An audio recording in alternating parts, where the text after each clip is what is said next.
2023 es el año de Picasso porque se conmemoran los 50 años de su fallecimiento en 1973 y de la gran cantidad de exposiciones que habrá en torno a la figura de Picasso, nos parece a nosotros especialmente relevante esta porque explora esta colaboración, yo creo que muy poco conocida y muy importante. Vamos a meternos ya de lleno en ella. Casilda, nos comentabas que en 1928 Picasso recurre a Julio González, que tenía gran experiencia en el trabajo con el hierro, para, en principio, aprender la técnica, colaborar. Cuéntanos.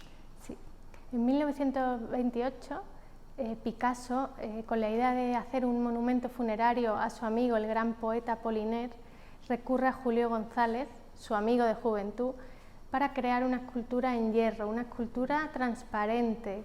Es una colaboración que tiene lugar a lo largo de 4 años y Picasso acudió a González porque él no tenía la destreza técnica, la experiencia para abarcar este tipo de trabajo. Pero sí tenía la idea ya en mente Picasso. Sí. De hecho, la inspiración para hacer estas obras le surgió a Picasso de la lectura de un pasaje de una novela de Apollinaire llamada El poeta asesinado. Es una novela más o menos autobiográfica en la que se habla de realizar una estatua de la nada, como la poesía, como la gloria. Ahí ya se están dando pistas de lo que será la posterior colaboración de Picasso y González, ¿no?, para la creación de esta escultura de la nada y vacía. Picasso y González colaboran durante 4 años en el taller de Julio González y hacen una serie de proyectos escultóricos que no llegarán a materializarse como monumento funerario a Apollinaire, pero que serán piezas fundamentales para el desarrollo de la escultura en el siglo XX. Es una de las obras más importantes que hacen en común Picasso y Julio González, es La mujer en el jardín. Si el resto de las obras de la colaboración tienen dibujos previos y bocetos preparados por Picasso, en este caso casi no existen dibujos preparatorios, por lo que es una obra que es fruto de la improvisación, una obra realizada en hierro que posteriormente Picasso pinta de blanco y donde incorporaron distintos elementos de chatarra encontrados en el taller de González. Una obra de la que Picasso se sentía muy orgulloso y de ahí que le pidiera a González hacer una réplica en bronce forjado, que es la versión que hoy en día está en el Museo Reina Sofía. Picasso nunca se separó de ninguna de estas 2 esculturas y siempre las conservó con él en su castillo de Bois-Guillaume. ¿Y desde dónde ha viajado esta obra aquí a la Fundación Mafra? ¿A qué museo pertenece? Esta obra es un préstamo excepcional que no suele salir del Museo Picasso de París. Así ponemos también de manifiesto, que muchas veces lo comentamos en el Faro de Hopper, el trabajo importantísimo de los museos y las instituciones para organizar exposiciones de esta envergadura. Antes de que arranque esta colaboración entre Pablo Picasso y Julio González, la exposición también pone de manifiesto que en aquel contexto de los años 20 los artistas ya estaban trabajando en esa intención de vaciar y desmaterializar la escultura, cada uno a su manera. Aquí tenemos un ejemplo de Picasso del año 24. Así es. En esta exposición vamos a ver cómo una de las grandes aportaciones es subrayar ese contexto del París de los años 20, donde hay varios artistas, entre ellos el propio Picasso y el propio Julio González, pero junto a otros que están trabajando por esa vía hacia la desmaterialización, están investigando hacia un nuevo tipo de escultura que les llega a través de la evolución del cubismo. Un ejemplo claro es, como comentabas, esta guitarra que realiza Picasso en 1924. Es una guitarra realizada en hojalata y luego pintada por el artista, donde vemos que ya no hay volúmenes cerrados, no hay modelado, no hay talla directa. Vemos cómo el artista está jugando con el vacío. Por ejemplo, el mástil de la guitarra ya es la forma que queda entre esos huecos de planchas, o cómo la roseta de la guitarra es una especie de cilindro que a la vez es relieve y a la vez es hueco, con lo que se están traspasando todas las fronteras de la escultura tradicional, ¿no?, que siempre habíamos entendido como bulto redondo, como masa y como volumen. Hay una intención, Casilda, como de enseñar las tripas, ¿no?, de la obra, como de Totalmente. abrir, igual que para que lo entendamos muy plásticamente, lo mismo que se estaba haciendo en la pintura, en un soporte plano.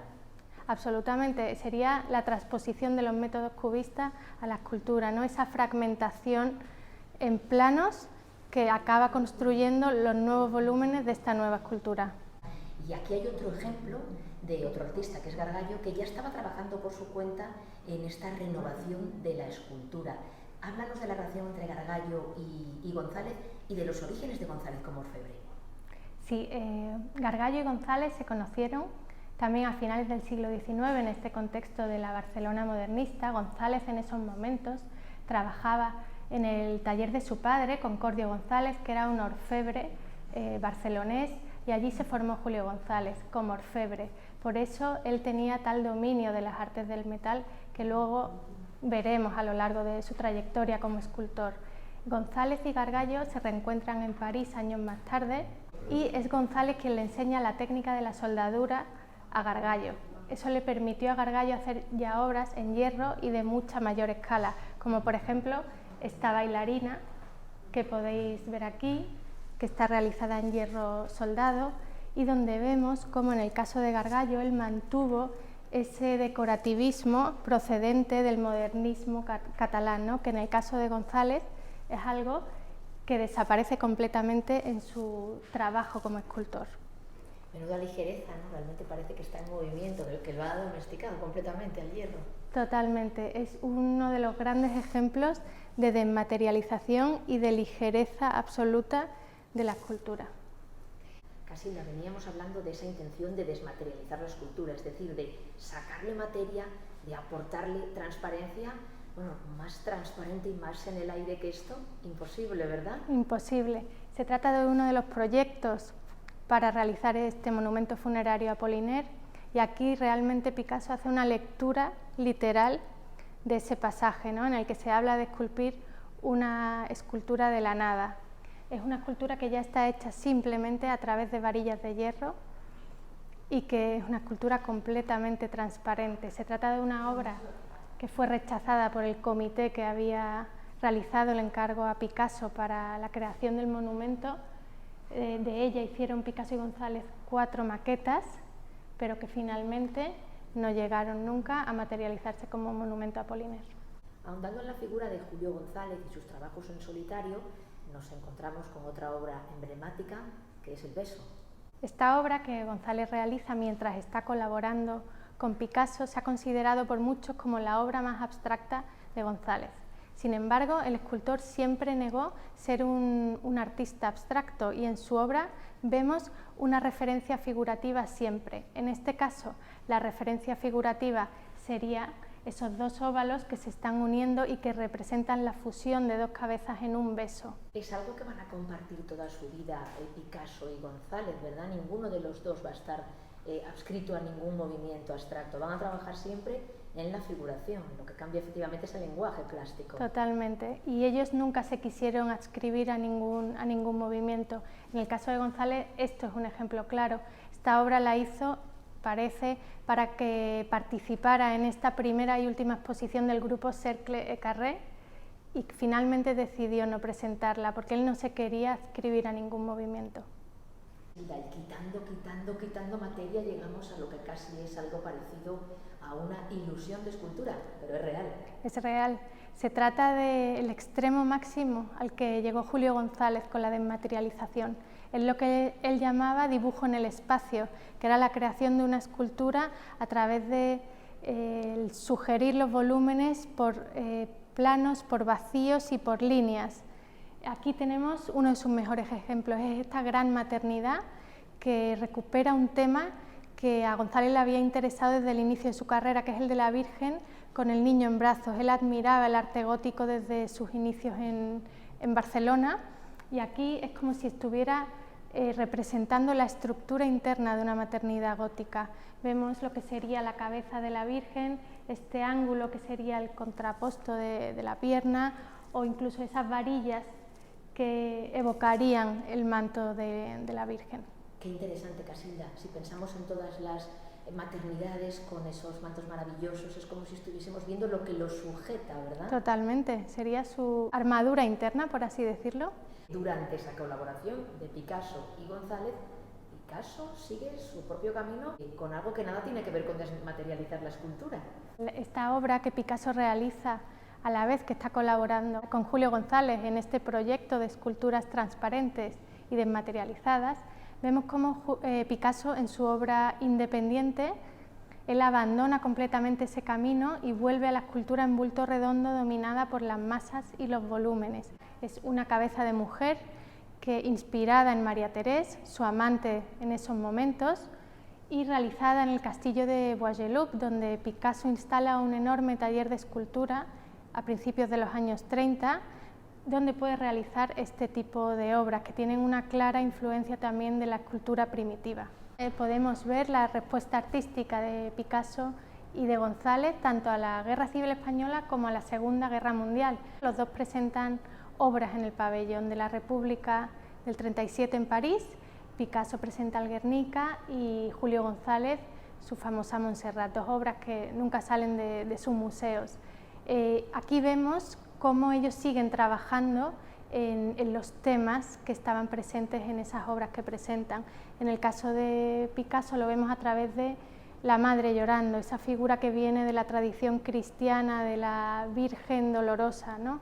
Y en el caso de González la contraponemos con su imagen de la Montserrat, esta campesina catalana.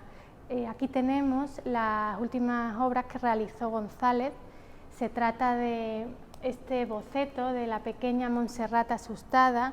Es una Montserrat gritando, que se tapa la cabeza con sus manos ante el horror de la guerra, en este caso ya sí, de la Segunda Guerra Mundial.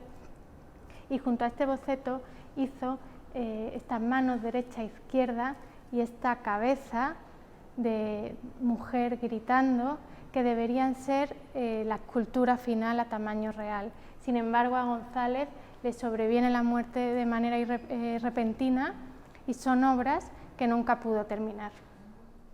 Casilda, esta Vanitas de los años 40 es un homenaje de Picasso que nos demuestra el impacto personal que tuvo en él la amistad y la colaboración con Julio González.